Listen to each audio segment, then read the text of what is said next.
On the heels of yesterday's announced agreement between the United States and the European Union to provide the European Union with additional LNG from countries that are not Russia, I today am proposing the formation of an additional position within the federal government. And that position is the Ambassador of LNG. And while you might believe, as I do, that the federal government is already bloated and doesn't need any additional positions, I would argue that the importance and the timeliness of this topic, LNG, and more broadly, the energy industry and the ongoing energy crisis, if you will, particularly in Europe, that this position is warranted. This position is important. And so, in addition to recommending the position, I also have a recommendation for who should fill that position. And that person is NBA Hall-of-Famer John Stockton. And you might be asking why John Stockton would be recommended for this position when, in many ways, we already have an LNG ambassador in the form of Toby Rice. Because if you've been following the headlines, you will have seen that Toby Rice, the president of the largest natural gas producer in the United States, has been out there in many ways as an LNG ambassador, touting all of the benefits of LNG, both from a geopolitical standpoint, an energy security standpoint, but also from an environmental standpoint. And he's been doing this for years, long before, of course, the invasion of Ukraine. But nevertheless, Toby is a busy man. He's running a big company, an important company. And so I am proposing somebody who could be dedicated to this role as LNG ambassador. And that person, again, is John Stockton. But why? Why John Stockton? Well, for one, of course, right now is in the midst of March Madness. And of course, we saw more March Madness last night with another victory by St. Peter's as it moved on to the Elite Eight. People have basketball on the mind, right? And certainly when you think of basketball, at least when I think of basketball, the person that I turn to is my favorite player of all time, and that is John Stockton. Another reason, of course, is that, well, John Stockton's Gonzaga team is typically one of the better teams. It was the number one overall seed, despite being upset the other night. But again, there is a connection between Gonzaga, who have been in the headlines until their upset loss, and who, again, is connected forever to John Stockton, minus the lack of connection recently because his tickets were revoked. But that's a whole other story for another day. But anyway, another reason, of course, is that John Stockton turns 60 years old today. So happy birthday, John Stockton. And again, as a gift to John Stockton, who of course was the ultimate giver, at least figuratively in the terms of passing, why not gift him this new position? But of course, most importantly, and flowing from his gift-giving ability, John Stockton is the king of assists. And what is this whole LNG thing about? Well, in many ways, it's about assisting our allies, right? Giving them the tools, if you will, giving them a bit more freedom eventually to wean themselves off of Russian sources of energy. And so again, why not turn to this king of assists? Why not turn to somebody like John Stockton, whose autobiography, in fact, is called Assisted, right? That is the world that he lived in. That is what allowed him to have great success. He helped others thrive. He helped his team thrive. And so what are we doing with this LNG commitment? Well, the goal is to help others thrive, our European allies. And while, again, the logistics and the timing, and there's all kinds of other things that need to be sorted out for that to actually happen, but at least yesterday's announcement was a step in the right direction. So why not go ahead and form this new position, this LNG ambassador position, and give it to John Stockton? And so with that, I would be remiss not to use John Stockton to build upon the ultimate goal of the energy detox, which is, of course, to help you become a better leader within the energy industry, which again helps us turn to someone like John Stockton, who in many ways is the ultimate leader, the ultimate energy industry leader, despite, again, being from up in Spokane, Washington, where, again, I don't believe they are the biggest producers of energy. But nevertheless, John Stockton as a point guard is in many ways what you want to be as a leader. You want to see the floor. You want to see things going on. You want to be in control, but that doesn't necessarily mean that you're the ones scoring the points, right? You're not necessarily the Karl Malone who was launched into second place on the all-time scoring list because of somebody like John Stockton. Of course, noting that LeBron James just passed Karl Malone here a couple days ago for that second slot. But nevertheless, again, John Stockton was there as a leader who was happy to be behind the scenes, was anything but flashy. Heck, he showed up to games in a minivan, right? Just wearing khakis and a polo shirt. He didn't show up in a, Maserati, not that there's anything wrong with that, or a $10,000 suit, not that there's anything wrong with that. He was first and foremost a family man. He had his values straight, his values square. He had 6 kids, and his retirement was fueled, at least in his words, more by his commitment to his family and his desire to be there, not be sitting in hotel rooms waiting for games to start.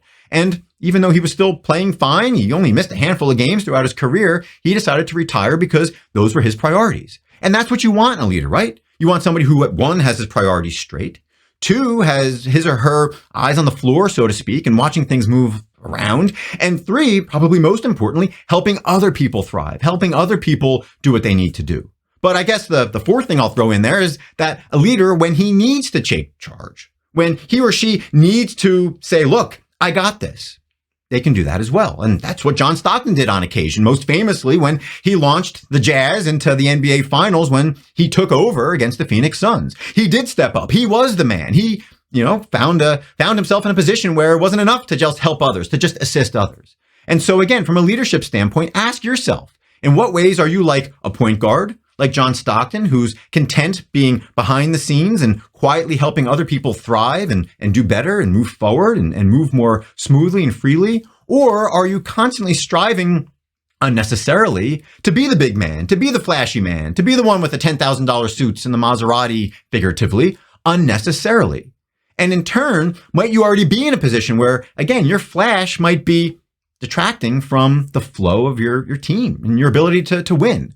And again, I can talk for 30 more minutes about John Stockton and everything that he brought to the game and to life. And again, I recommend, if you haven't read it, you read his autobiography, Assisted. It's a great story. But regardless of whether you choose to read this or whether you feel that John Stockton is worthy of all of this praise, because he has his detractors, of course.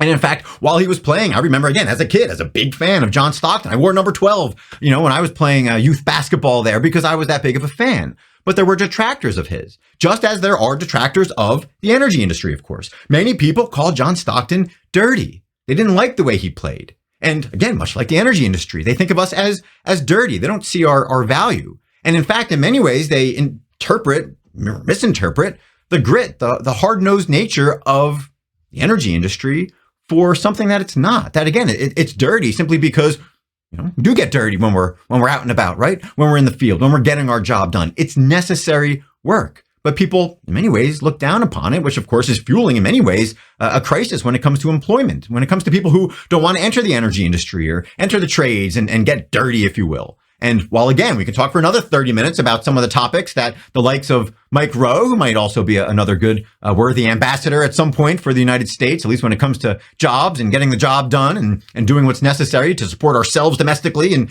in turn our allies around the world, bring it back to John Stockton. He was a hard-nosed, gritty player, and he was durable. He was somebody who, again, only missed a handful of games throughout his long career, much like the oil and gas industry, who is there when you need us. They're there when you need us. When there is a crisis, we're ready to adapt, unlike other options out there, if you will. Again, not to put down those other options when it comes to energy, but the reality is that we've been around for 160 years. And we're going to continue being around because we are durable, we are gritty, we are hard-nosed, and we are dirty, at least in the sense that we're not afraid to get dirty. But the reality is we get the job done, we do it right. And again, much like John Stockton, he gets it done by one, executing, by doing the fundamentals and doing them well, and two, by recognizing, and again, this is the point of the book here, assisted. Obviously, he spends this whole book, it's co-written with his high school coach, I believe. It's co-written because he recognizes all of the people that helped him, which again brings us back to leaders. He recognizes the leaders around him throughout his life that allowed him to thrive and in turn help others thrive. So the question for you today is not whether you agree with my silly recommendation for LNG Ambassador and whether you agree with my silly recommendation for John Stockton as ambassador, but the question for you today is, again, are you like John Stockton? Are you unselfish? Are you like a point guard? Can you see what's going on around you? And are you trying at every step along the way to assist others, to help others thrive, and in turn, help your team thrive, help yourself thrive, and to build a legacy, if you will, not just for yourself, but again, for your organization. And as we move again to certainly a much wider view for our nation and for those who are friends of ours around the world. And so with that, of course, I wish John Stockton, who I'm assuming, given his very quiet nature, is not listening to podcasts or not listening to this. And I'm pretty sure he has disavowed himself of all things social media and disavowed himself of pretty much anything that's trendy, as evidenced by the fact that I believe he was the last one or two people to still be wearing the short shorts in the NBA for what that's worth. But nevertheless, happy birthday to you, John Stockton. And again, to all of you watching, I hope you enjoy watching the rest of March Madness and rooting for the likes of the The little guys like St. Peter's as they march through and defeating the big guys like Gonzaga, who they didn't defeat directly, of course, but nevertheless, it's great story, a great time of year to be energized, to think about basketball, to think about energy, to think about all of the power that the natural gas industry and in turn, the power of LNG can provide and continues providing for everybody else. And with that, I hope you have a great rest of the day, a great weekend. And as always, thank you for tuning in.